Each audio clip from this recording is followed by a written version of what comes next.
Tēnā koutou katoa, I'm Simon Shepherd, and no mai welcome to Newshub Nation's Tauranga by-election debate.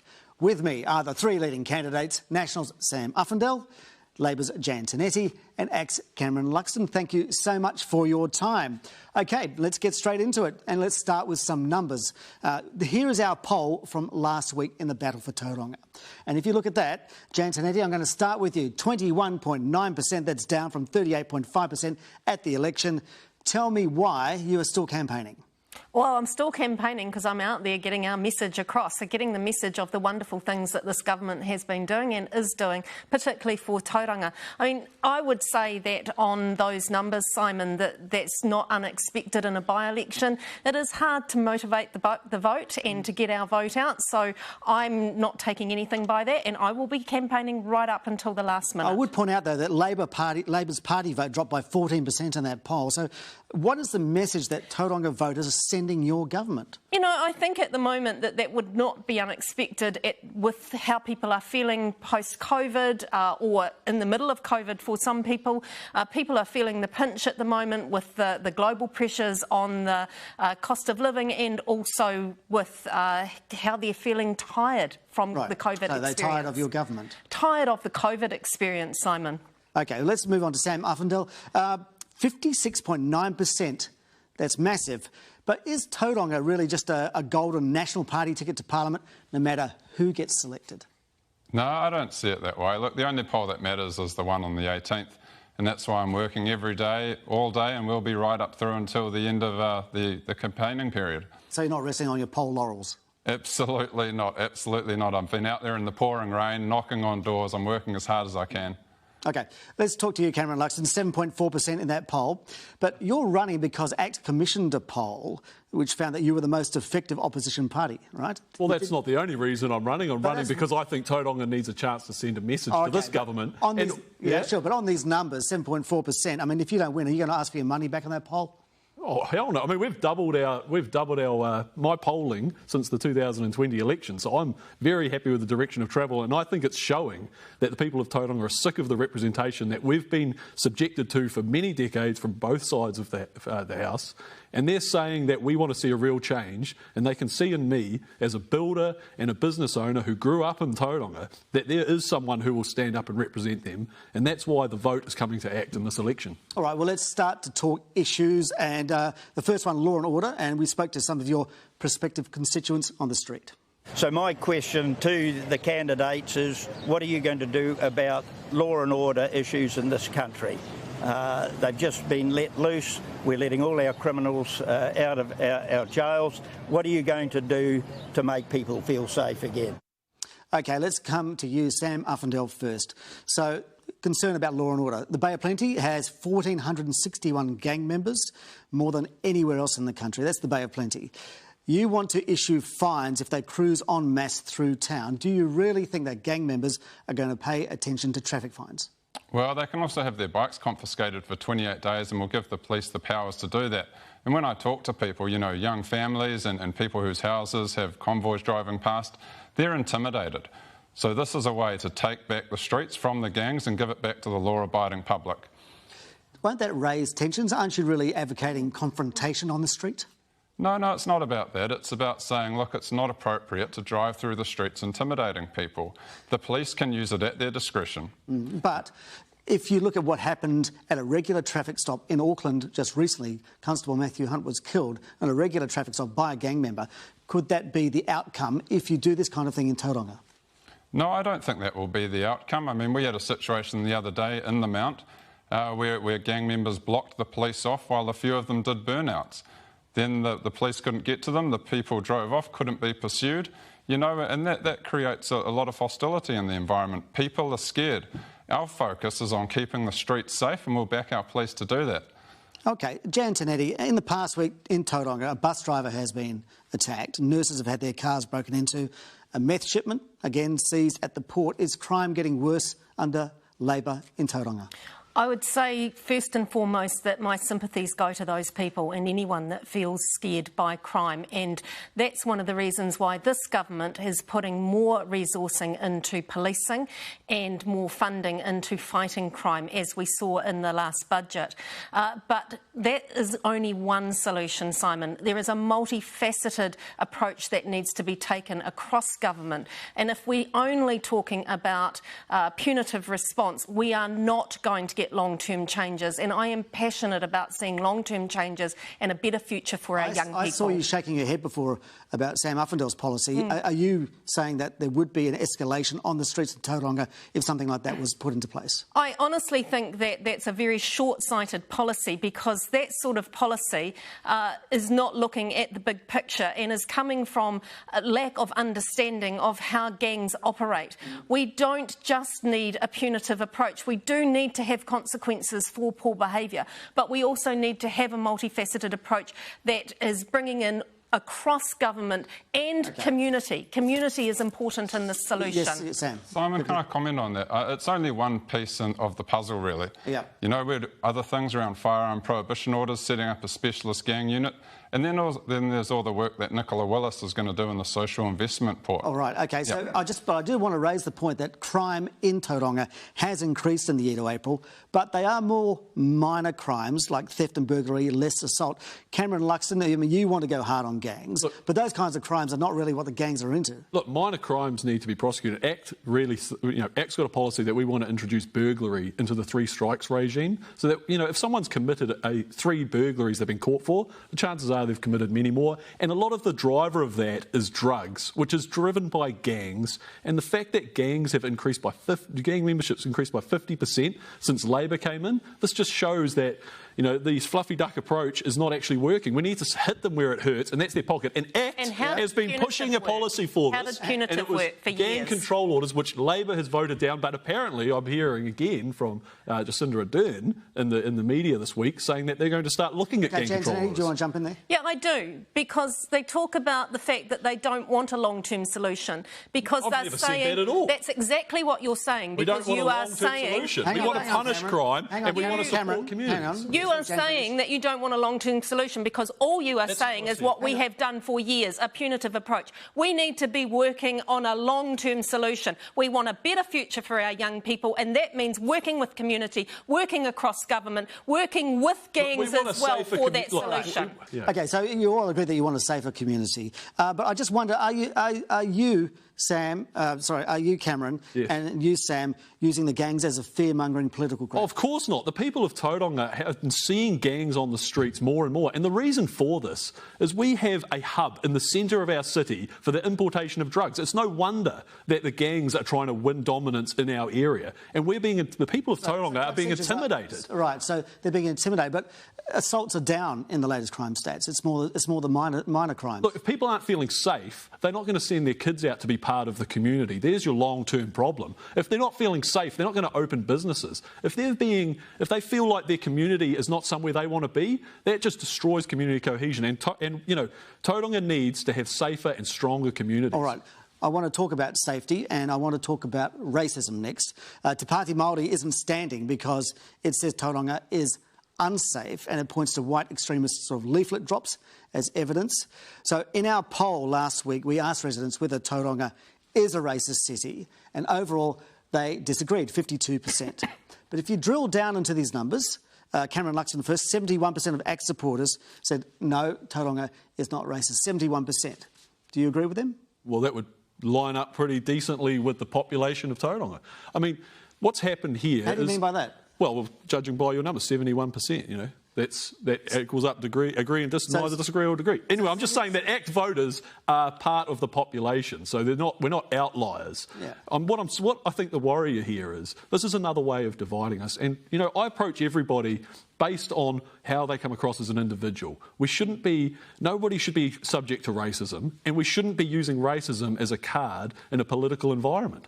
Sam Uffindell, 66% of National supporters in that said Tauranga isn't racist. Do you agree with them? Is that a yes? I'm aware of those leaflet drops, and I condemn those. And I think what we can all agree on here is that we don't support racism in any form. Right. No. It's despicable. Yeah. Jan Tanetti, the Labor supporters were like split, 50-50. Which side of the camp do you fall? I think there are elements of racism within the city. I've seen it firsthand. When I was principal at Maryvale School, I definitely have seen racism firsthand. I've had those leaflets pasted onto the front of my parliamentary office in Tauranga. I agree, though, with what Sam has said. We have to stand up as leaders within the city and say it is not okay. We can't say that it doesn't exist. It does exist, but we have to stand up and say it is not okay. Okay. Yep. The constituents of Tauranga, 18% of the population are Māori. Okay, so I want to ask you, each of you, why do you feel that you can represent them? I'm going to ask you, Sam, first. Well, I've got out there twice and spoken to Ngāti Rangi. I will continue to work closely with them. I know they do a lot of good work. Look, I have a part Māori wife and part Māori children. I'm also trying to learn te reo. I'm not very good. My eldest daughter, Lily, is beating me hands down at the moment. But I'm making a concerted effort to learn about Māoridom and connect with them, and I will look at doing all I can to make sure their needs are met. What do you mean by that, though? So you're making a concerted effort to connect, but what are the needs that they need meeting? Well, I'll let Māori speak to that. I'm not going to sit up here and say what they are. Well, we know that Māori suffer from depredation greater than the rest of New Zealand. Yep. So there are significant pieces that we need to get in there around health and education and make sure that people are supported all the way through. I've spoken with the Graham Dingle Foundation and they do some absolutely outstanding work, and I would love to see our NGOs supported to get out there and do things that they know how to do better than anyone else. Cameron Luxton, how could you represent Māori in the Tauranga electorate? Look, Māori are individuals just like everybody. I've grown up in this town and I've grown up around the 18% Māori population. I'm friends with many people across many walks of life, not just Māori and not just Pākehā. What people in Tauranga need are safer communities and a better education system than what we have. We need Do they need targeted policies, though? Targeted based on what? Policies? Targeted based on what? On their need? Yeah, people need policies. They need support targeted. Everybody needs support targeted on their needs. Do they need targeted policies based on race? Well, no. If you've got an issue, then that's your issue to be dealing with, and other people of other races have the same issues. I mean, we're a multi-ethnic liberal democracy. We can't be walking our way towards an ethno-state. It's just not safe. It's been proven through history to be a bad idea. Okay. Yeah. All right. If you've got a problem as a person, then and if it's a Māori organisation that wants to provide the support, then that's fantastic. We should be supporting that. But that does not mean that we should be separating people based on race. My kids, when my children were born, we used Tipu Ora as our healthcare provider in the first stages of life. I have no problem using Māori organisations. The problem is when you say we're going to do this solely on race. Jan Tanetti, how could you represent Māori in Tauranga? By listening to start with, as I've said to you, I've already been in a Māori environment within Tauranga. I shifted there in 2006 and was principal at Maryvale School, which is a predominantly Māori school with Rūmaki unit and mainstream, but over 80% of the pupils identify as Māori.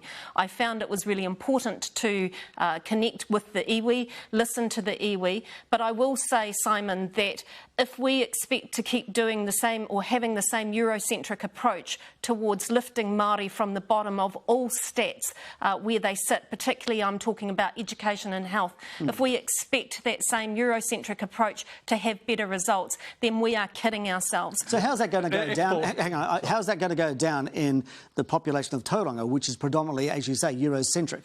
So in that particular setting, people need to listen and hear the stories, and that's what I've been telling people and telling the story of my young people for quite some time, telling them how they have suffered due to people's perceptions around what their lives are like, people's understanding of what their lives are like, people's understanding of how they access the services such as So you are health. advocating targeted support not only on need but on race? Absolutely. Okay. All right, I just want to move on. We've almost finished this section of the debate. But before we go, there's a question to you all, and that is, who is your political hero and why? First up, I'd like to ask you, Cameron. Well, being a free, a classical liberal that I am, I'd say Margaret Thatcher. Tamati Wakanini, for what he said at Waitangi when the treaty was being signed. That's that speech that he gave is a truly inspiring speech, and people should read it so they can see why we came together as a country, because we want to be, at the bottom of the world. We've got to look after each other. We can't be separating ourselves. Okay. And we shouldn't be doing that on race. We shouldn't be doing it on vaccination. We shouldn't be doing it on anything. Okay. All right, well, let's move on to Sam, political hero. I really respect Bill English for what he's done. I think the social investment piece that he was rolling out as Prime Minister had huge potential, and hopefully when we get back in, Nicola Willis can take that on. Very hard-working, very, very smart, very humble, all great qualities. And Jan, finally to you. Yeah, I've actually got a couple. And they're all women. So I've got Camilla Harris for the work that she's done in breaking the glass ceilings that she's gone through, and the other two Prime Ministers in New Zealand that have been amazing in my mind, being Helen Clark and Jacinda Ardern for the glass ceilings that they've broken through as well. You've got to like the boss, yeah, right? Absolutely. But I also just want to say that my absolute political hero is not a politician, or was not a politician, and that's Helen Kelly. And that is because she fought for the underdog, and she was relentless in that fight. All right, plenty of debate to come, so stay with us. We'll be back after the break. Well, happy Mai. Welcome back to our Newshub Nation Tauranga by-election debate. With me, the candidates, Sam Uffindell, Jan Tanetti and Cameron Luxton. Let's talk infrastructure. It's crucial down there, and we talked to the constituents on the street. Again, here's what they had to say. What is most important to me is the traffic, trying to get through the traffic quickly and so that we can build up the CBD. What are you going to do about that? What are you going to do to help the city grow outwards as far as infrastructure for roading and housing? Yeah, I'd like to know what you're going to do about traffic, infrastructure and housing for the people who live in Tauranga to make sure it's a great place to continue to live. So the big questions, infrastructure. Tauranga needs better roads. If you win, what's the first thing that you would immediately sort? Jan. So this government has already put quite a bit of funding into infrastructure in Tauranga. Successive governments have really struggled to get traction on the ground around infrastructure just because of various reasons that we've had in the city. But now we're seeing a confidence that we haven't seen before. So it's to ensure that that continuum keeps moving, that we get that momentum keeping on going. And I think that that's incredibly important. Really excited about the Infrastructure Assistance Fund that we've had announcements made recently through to the next stage. Tauranga is getting a fair whack of that, about 20% of that entire fund. So really excited to see that come to fruition. So you're saying that Labor's got it under control? Absolutely. Cameron, has Labor got it under control? I don't think the people of Tauranga agree with what Jan has just said about Labor having it under control. Clearly, from the people you've spoken to, it's a big issue. And I agree with them. Look, I'm a builder, and I understand how hard it is to get some housing built for us. And so what ACT's proposing is a GST sharing scheme, which would actually share the GST on new builds, hear me out, which would help fund the infrastructure and encourage councils to actually sign some consents through. And on top of that, we need to get this political promises back and forth, we'll promise you something. I mean, the way we fund infrastructure in New Zealand has been on a 3-year political cycle. So we've got to cut that. With your GST sharing fund, what are you going to fund? What is the number one priority? Well, the GST sharing would actually go back to the local councils. And what do you suggest that they address first? Well, they address pipes, water, infrastructure, roading, parks. Yeah, look, local councils know what is needed in local areas. They just don't have the funding to do it. And they have to always increase rates on the existing ratepayer base to pay for future growth. That's just not a sustainable... Well, we'll get to that in a moment. Okay. But then, and then we've got an infrastructure funding commission so that we can independently fund infrastructure based on need, because Tauranga has been forgotten in this political back and that's forth. right, and I want to bring in Sam here. Tauranga has been forgotten in this. Basically, it's been a National Party seat for a very long time. So who's responsible? So I'm asking the questions. Sam, who is responsible, to quote Cameron? Look, there's a lot of investment that needs to go in here. We're the fastest growing city in the country. We've got the largest port in New Zealand, and we need to develop the highways that feed into that. We had State Highway 2 funded, ready to go and out for tender. Not fully funded. And they cancelled it, and they know that. And they've recommitted to Stage 1, which is good. But National will commit to Stage 1 and 2 all the way up to all political promises that they'll fall over and change the government. We're actually the only party sitting up here that's made any policy announcements around infrastructure. 10 bridges were promised to Northland. What are we going to get? Cameron, just let Sam talk, please. Go. He's noisy, isn't he? Yeah, He is noisy. because I think Tauranga needs a voice. Cameron, come on. We have committed to that. We are the only party that's committed to build a new road, and we'll be building that all the way up to Omokoroa. Okay. And the other piece, we recognise that State Highway 29 over the Kaimais needs some love. We will be looking at that. I will be pushing my colleagues very hard. You want to separate that down? Look, that's the feedback we're getting when I talk to businesses and talk to the port, talk to Zespri. They talk about those things, so we need to listen to them. So the thing is, how are you going to pay for it? There's a big issue in Tauranga, and that is cost of living and in particular rates. We had another chat to the people on the streets. Here's what they said. How are you going to help us with rates? The rates at the moment are astronomically high. And they seem to be getting higher. I'd like to know what the candidate might do to help families in need, because I see that as a huge problem, and if I were not earning a reasonable income, I'd be really quite worried about living here. So rates are predicted to rise 12 to 13% to pay for everything that you need. Cameron, is that justified? Yeah, well, I mean, what I've just said before, we need to fund infrastructure with a GST sharing scheme like ACT is proposing. Right. But I think another problem that we're facing in Tauranga is we've lost our democracy. We need to get that back, because what's happening now is we've got commissioners that are proposing hundreds of millions of dollars worth of spending, which will add $200 to the average ratepayer, without anyone who's a ratepayer having a chance to vote on that. I mean, I think the commissioners, if they think that this, well, it's not infrastructure, it's infrastructure in the broad sense of the word, but it's not going to improve people's day-to-day lives as they travel to work and to activities. Yes, the problem is that they want to spend this money without the democratic voice of the people being heard. And I think if the commissioners think this is a good use of money, they should resign and run on a ticket for local elections to spend it like this. OK, Jan Tanetti, I mean, you're shaking your head at that, but 12 to 13% hikes in rates is extraordinary, isn't it? How are the people of Tauranga going to be able to afford that? One of the issues that we have had, which has been highlighted here, is that we've not had the infrastructure go into the city that has been needed for the mere fact that it is New Zealand's fastest growing city. So the ratepayers have to pay for it? It has to be funded. It has to be a mixture of local government and central government coming to the party, which is why this government is putting so much funding in through the Infrastructure Assistance Fund. Sam, 12 to 13%, do you agree with that? Look, it's a big rate increase, and that's going to be year on year. And when I'm out there knocking on doors, and I've knocked on thousands of doors, a lot of people have said these rates are really steep, and when are we going to get to vote for our council again? Look, we acknowledge the previous council was dysfunctional and central government stepped in, appointed commissioners, but that was to end in October 22.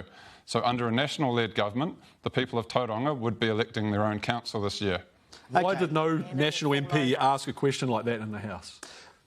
You know, we've been underrepresented so too long. if you're not going to have 12 to 13% rate increases, how or what are you going to cut, or what are you not going to do if you don't have that? Sam? I'm not in local government, so I couldn't speak to that, but I understand that the model probably isn't where it needs to be. But as a representative in central government, I will be campaigning so that Tauranga gets the investment in infrastructure it so desperately needs. So, yes, sorry, Cameron? Yeah, look, we are a hub for the entire central Upper North Island, and we've been ignored for too long. And now the people of Tauranga are weighing up the social licence to operate this port in the centre of our city. And if we're going to continue to have the GDP growth that we want, if we're going to get an economy and the lifestyle that we want to get, Tauranga needs to get funding for this infrastructure to help the entire country. And this is something that ACT's proposing with our Infrastructure Funding Commission, and it needs to be followed through. Let's talk something a bit broader there. It was raised that it's a very expensive place to live, apart from the rates, Jan Tanetti. So what can you do to help the people of Tauranga out?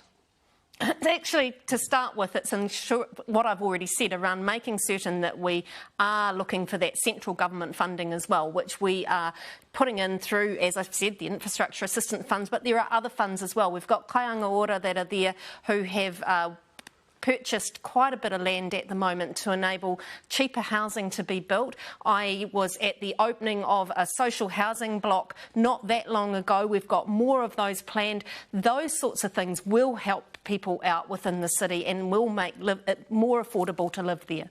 Sam, what are you going to do to make it more affordable to live there? Well, I think we need to be disciplined with our spending, and the current government isn't. So we need to give the Reserve Bank back its central remit. We need to make sure that spending is not just about announcements and dollar figures, but actually about outcomes. We need to free up bottlenecks in the economy, immigration being a big one. Right, so we're talking about social cohesion here, like providing services and giving the people who have less what they deserve. Cameron, I just want to pick up something that you said before about social cohesion. You said we shouldn't divide by vaccination. Well, we shouldn't be dividing by vaccination, generation, race. I mean, there's so many things right now. Well, we talked about race and generation. Yeah. What do you mean by vaccination? Well, look, if people are, if we're going to mandate people to partake in society, we need to be clear about what we're doing in that situation. And we've got to have defined timelines for that sort of thing to be removed. And ACT's been saying for this entire COVID response, we've been putting out COVID response strategies every 6 months, and Labor just picks them up 6 months later. I mean, it's always too late, and we're really suffering economically as a result of that. So to be clear, were you saying that the mandates shouldn't have been in place, or they should have been taken? No, ACT was saying at the point that we should have mandates or negative tests. This is what we're saying. And now, I mean, it's time mandates were gone. Okay. All right, I just want to move on because you talked about Tauranga. Cameron, you mentioned that, it's a port that helps the rest of the country. And as you all know, Tauranga is the fastest growing city in New Zealand. So a couple of quick questions. First of all, to you, Jan Tanetti, what is the median house price in Tauranga? It's about 875,000. 1.178 million. Yeah. That was in May 2020. Sam Uffindell, what is the population of Tauranga City? 155,000. That's probably right, because in 2018 it was 136,000. Cameron Luxton, what is the median age of a Taurangian? I'm picking it's older than the standard age, because we've been a retirement capital because of our beautiful beaches and infrastructure, and formerly infrastructure. But now it's starting to be encroached on. And so we might not get these people that want to live out their golden years in our city. And do you have a number? No, there's a number? No, I don't, sorry. All right, so it's 40.4. years of age, and that was in 2018, and it's dropping. It was 41 in 2013, so it's younger than you think. Should have had a punt. All right. One local that I spoke to said that attracting staff to Tauranga with house prices at the moment is impossible. House prices are falling somewhat. Should they fall further? This is a yes or no, Sam. I mean, I can't determine whether they should fall up and down, but we need to make sure that we can build them and build them faster than we are at the moment. So you're not saying yes or no? I don't determine the market, but we need to allow the market to build more houses. Currently, we're not doing that. Jan Tanetti, yes or no? Yes, and increase supply. Right. It's not up to politicians to say where the market should be, but we should be making sure that houses that me and my industry, which I'm a part of, that we can actually get these things built without having to run through the unbelievable amount of red tape put in place to slow it down because of a lack of funding for infrastructure. If house prices fell, you would have more workers. Is that right, Cameron? If house prices fell, what, across the country? Or no, just we're talking Tauranga. Well, if house prices fell, it would hurt a lot of people's businesses, because a lot of people use their mortgage to fund their business, and I wouldn't want to see people hurt because of that. If house prices were more affordable, as in wages could come up to actually service the mortgage on these houses or pay the rents, then we would get more workers. Jan Tanetti, you said yes, they should fall, and there should be an increase in... Jan Tanetti... Oh, sorry, Jan. Jan Tanetti, you said that they should fall.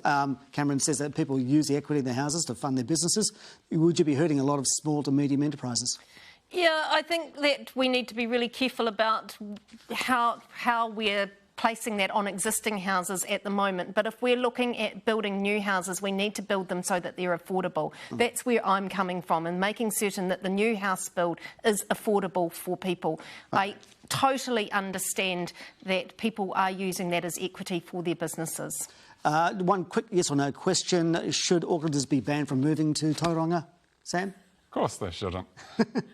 Jan? No. No? No, you all like Aucklanders? Absolutely. Because a lot of them have come down, right? OK, so one of the reasons they have come down is because of the lifestyle and because the area is beautiful. But not one of you really seems to be talking about climate change. I haven't really heard much.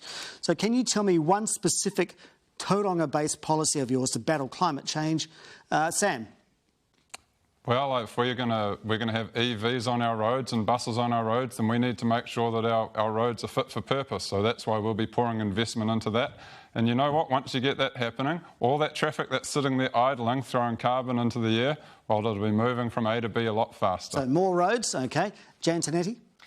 So on the Tauranga Northern Link, it's a 4-lane highway, and 2 of those lanes either way will have dedicated public transport lanes, and also transit lanes there as well, and or transit lanes, but making sure in eye to the future that we do have good public transport, making certain that those corridors are being protected. So increase in public transport. Cameron? Yeah, look, I agree. We need to have better roading infrastructure so that people aren't spending their time idling in traffic. It's all about roads in Tauranga, isn't it? Well, we have a huge problem right now. I mean, I want to send guys to work on the other side of town, and it just can't be done because the price to actually pay someone to sit in traffic makes some jobs unaffordable. All right, we're going to wrap up really soon. And as you've seen today, and you see generally, politics is an adversarial game. But I want you to be kind for a moment. So it's time to give some compliments. So starting with you, Jan, what is one compliment you would give to Sam? I've only just met Sam in this campaign because he's new to Tauranga, but I really like his confidence and I really like the fact that he does have Tauranga at heart. A nice backhanded compliment there. Well done. Yeah. Sam, what compliment would you give to Cameron? He's got a great dad and Cam looks wonderful in his makeup today. All right, and Cameron, could you please compliment Jan? Jan and I have known each other for a few years now. I mean, we both stood in the 2020 campaign. We get along wonderfully. We're both very kind to each other, and I like that. OK, very good. This is your final question and your final moment. You've each got about 20 seconds to look down the barrel of this camera here, OK? And you need to tell the voters of Tauranga why they should choose you. And I'm going to start with Sam. Take it away. I'm working as hard as I can for this, knocking on doors, talking to people and businesses. I'm putting out policies around roading and infrastructure, putting out policies to tackle crime and gangs. We recognise that cost of living is a massive problem and we will give you back your local democracy. I would love your support. All right, let's move on to Jan Tinetti. I'm passionate about Tauranga. I moved here in 2006. It is my home. I love the place. I am working really hard every single day to make it a better city to live in, and I will continue to do so around the cabinet table. All right, and finally, Cameron Luxton. Look, I'm a father and I'm a husband and I'm a builder and a business owner. I've been an award-winning dairy farmer and I know the issues that we have in Tauranga because I have been a part of experiencing the growth that we've had and the pain that has come with that. I think, you know, I want to say this, my career is for Tauranga.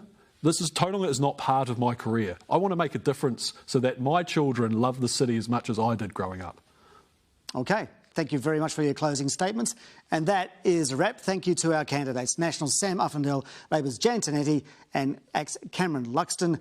Best of luck on June 18th to you all. And thank you for watching our Tauranga by-election debate. Ngā mihi nui, and we'll see you again for our regular Newshub Nation Saturday morning. Ka kite.